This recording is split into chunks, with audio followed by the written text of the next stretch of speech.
నేను మొన్నే చెప్పా, ఒకనాడు సోమనాథ ఆలయం, అయోధ్య, మధుర, కాశీ ఈ 4 ఆలయాలని హిందువులకు అప్పగించాలి, అక్కడ మసీదులు కట్టింది హిందువుల ఆలయాల్ని కూల్చి అన్నటువంటిది. ఎన్నో కూల్చారు, 40,000కి పైగా. కానీ ఈ 4 ప్రధానమైనటువంటిది అప్పజెప్పాలని స్వతంత్రం వచ్చినప్పుడు నిర్ణయం తీసుకుంటే దాన్ని మధ్యలో తొంగలో తొక్కాడు జవహర్లాల్ నెహ్రూ. ఆ తర్వాత ఇన్నేళ్ళు పడుతుంది ఒక్కోటి. కాశీని మార్చుకొచ్చారు, అయోధ్యని చట్టబద్ధంగా తీసుకున్నారు. అట్లాగే సోమనాథ ఆలయం అయితే అప్పట్లో నిర్మాణం జరిగింది. ఇప్పుడు యోగి ఆదిత్యనాథ్ ఒక నర్మగర్భమైన వ్యాఖ్యలు చేశారు.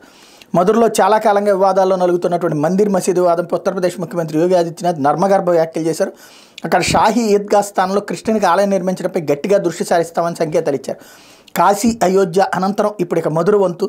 అక్కడ మందిరం రూపుదిద్దుకోకుంటే కృష్ణుడు కూడా ఒప్పుకునే పరిస్థితి లేదంటూ వ్యాఖ్యలు చేశారు. బుధవారం అసెంబ్లీలో గవర్నర్ ప్రసంగంపై చర్చ ఇందుకు వేదికైంది. కాశీ, అయోధ్య, మధుర విషయంలో మొండితనం, రాజకీయాలు కలగలిసి ఓటు బ్యాంక్ రాజకీయాలుగా మారి పరిస్థితిని సంక్లిష్టంగా మార్చేశాయంటూ కాంగ్రెస్, సమాజ్వాదీ పార్టీల మీద విమర్శలు గుప్పించారు. మధురలో కృష్ణుని పురాతన ఆలయాన్ని కూల్చి మసీదు నిర్మించారన్న వివాదం ప్రస్తుతం కోర్టులో ఉన్నటువంటి నేపథ్యంలో ఆయన వ్యాఖ్యలు సంచలనమైనవి.